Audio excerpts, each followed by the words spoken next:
tey ñu ngi am mbégte ànd ak autorité administrative yi les sous-préfets ànd ak les partenaires sociaux parents d'élèves yi organisation syndicale ànd ak IEF Thiès ville IEF Thiès département ànd ak gendarmerie ànd ak la presse ñëw ci centre yi nga xam ne ñoo nekk ci commune bi ak Thiès département xool saytu naka la examen bi ñuy wax BFEM commencé fii ci académie bu Thiès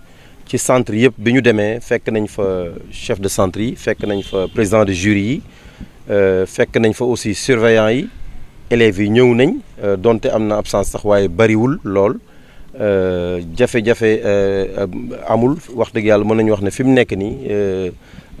examen bi mi ngi dox ni mu waree fii ci académie bu Thiès ci côté sécurisation bi aussi fépp fu ñu dem fekk nañ fa police wala gendarmerie wax dëgg yàlla ci côté boobu ñu ciy sant yàlla di am yaakaar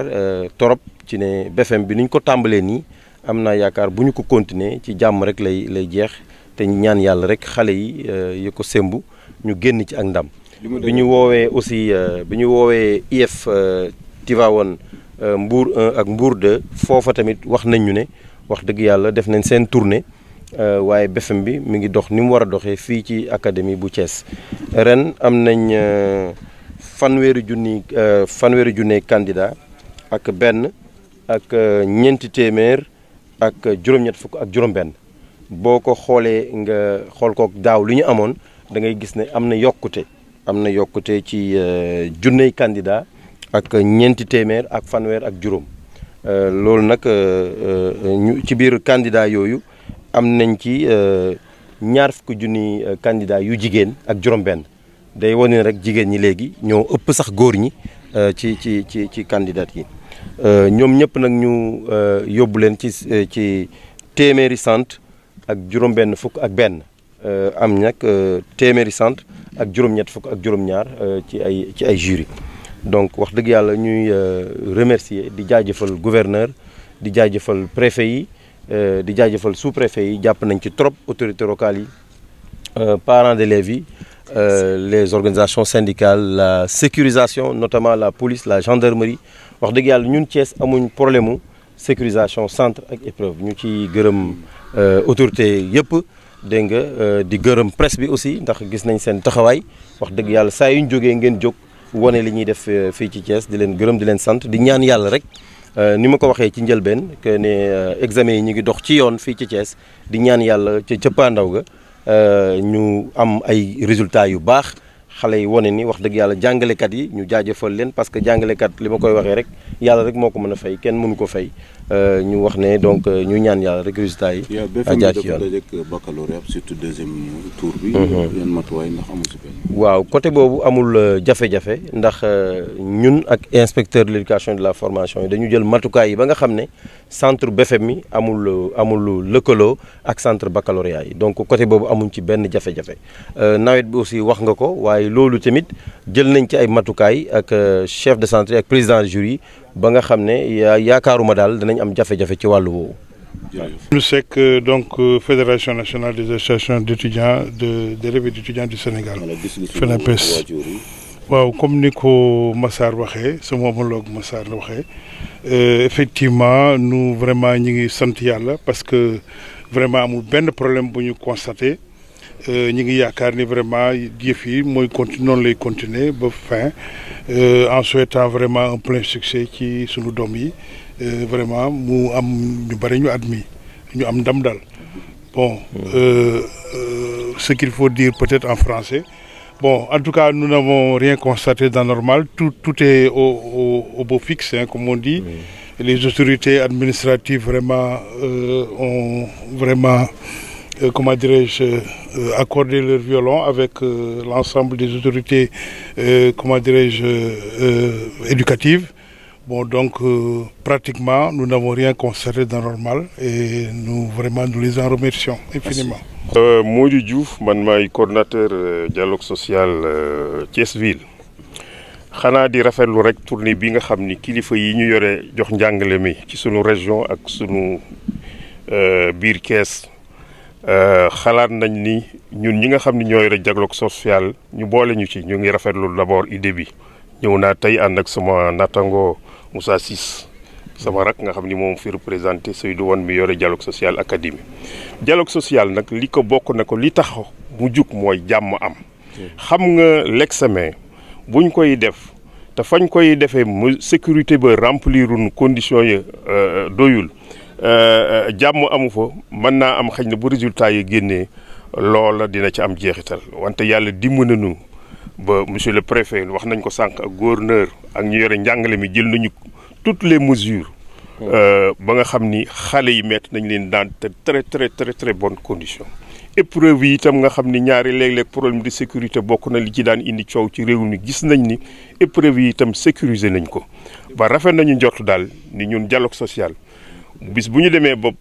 programmer résultats yi li ñuy ñaan encore Thiès am ndam loo xam ni dina féete kaw région yépp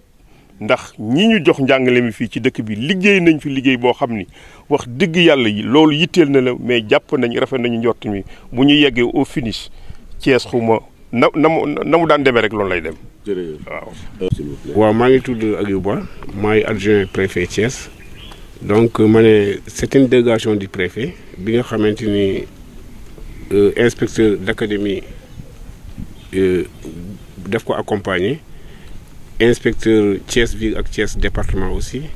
ak partenaires yi nga xamante ni ñooy jàppale éducation plus la sécurité c'est-à-dire les forces de sécurité gendarmerie ak police quoi. Donc def nañu quelques centres d'examen au niveau de la ville de Thiès et également dans le département quoi. Mais li ñu gis daal vraiment daal examen bi mu ngi déroulé comme normalement donc amul benn problème sécurité bi mu ngi ci enseignants yi nga xamante ni ñooy surveiller épreuve yi aussi ñëw nañu amul benn absence élèves yi aussi teew nañu quoi donc yëpp mu ngi dox normalement quoi. Donc am nañu yaakaar daal examen bi dina dérouler comme il faut bu soobee yàlla daañu jël aussi toutes mesures yëpp yi nga xamante ni war nañ ko jël pour que mu continuer normalement quoi. Merci. Voilà, merci. Donc nous accompagnons les traditionnelle visite au niveau de la commune et du département de Thiès. Donc nous sommes accompagnés de l'IF de Thiès-Ville, de l'IF de Thiès département, de la gendarmerie, des partenaires sociaux, notamment les parents d'élèves, les organisations syndicales et la presse pour constater de visu la situation du démarrage du BFM au niveau de la commune et du département de Thiès. Donc à l'issue de la visite, nous nous sommes rendus dans 5 à 6 centres. Nous pouvons exprimer des motifs de satisfaction dans la mesure où dans tous les centres, nous avons trouvé les présidents de jury, les chefs de centre, les surveillants étaient au complet. Il n'y a pas eu beaucoup d'absence du côté des élèves et les épreuves ont démarré à temps. La sécurité également est sur place. Donc nous pouvons dire avec beaucoup de satisfaction que le BFM se déroule correctement dans la commune de Thiès et dans le département. Les liaisons téléphoniques que nous avons faites également avec les inspecteurs de l'éducation et de la formation de Tivaouane, de Mbour 1 et de Mbour 2 montrent effectivement que pour le moment, le BFM se déroule correctement au niveau de l'académie de Thiès. Nous souhaitons simplement que cela puisse être de mise pendant toute la durée du BFM et que nos élèves réussissent en masse. Début d'hivernage et chevauchement avec le baccalauréat, pas de problème? Début de l'hivernage, vous savez, on a pris toutes les dispositions au niveau des inspections de l'éducation et de la formation. Et les présidents de jury, je pense que prendront en charge véritablement si des questions de ce genre se posent, ils les prendront correctement en charge. Bon, le chevauchement, vous l'avez dit, entre le baccalauréat et le BFM ne pose pas de problème dans la mesure où les centres du BFM n'abritent pas des centres du baccalauréat. Nous avons fait en sorte que véritablement que les centres du BFM soient autonomes par rapport au centre du baccalauréat. Plus de 35 000 candidats, vous confirmez au niveau de l'académie? Oui, nous avons 35 286 candidats cette année contre 33 851 candidats en 2017, ce qui fait une hausse de 1435 candidats. Et parmi ces